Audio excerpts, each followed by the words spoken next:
Here he is at last, the mystery man of India. Our first glimpse as the Rajputana came alongside at Marseille. And there's a woman of whom you've probably all read, but never seen in a picture. Miss Madeline Slade, the English daughter of an admiral, who now prefers to be known as Malara Ben. She's one of Mr. Gandhi's most devout disciples. She's leading the way ashore now, and just behind her comes Mr. Gandhi, dressed as he said he would be, in just his loincloth, even in the chilly climes of Europe. And he's carrying with him his pots and pans, which he declared at the customs. He was trotted around Marseille to several receptions and made one or two speeches which rather frightened the French authorities. But when asked to speak into the sound-filled microphone, he said, "I think not." And so we go on our way to England.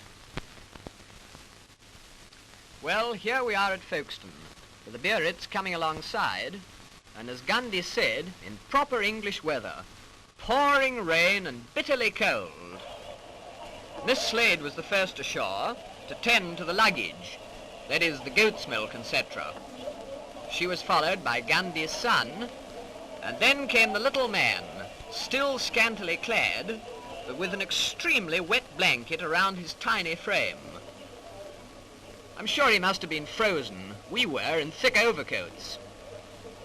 He picked his way through the puddles along the quay side, and he was wearing sandals, by the way, to the waiting motor car, for he decided that he'd rather go up to London by road. He insisted on sitting up in the front seat with the driver. He said that he could see better that way. So he tucked himself in, and so off to London, whilst his followers went by the boat train.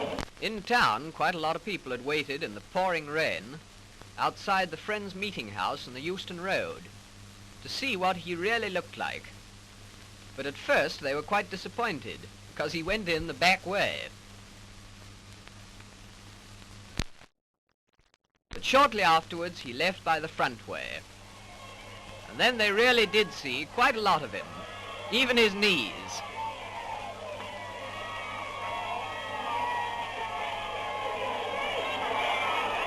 No, he won't speak into the microphone.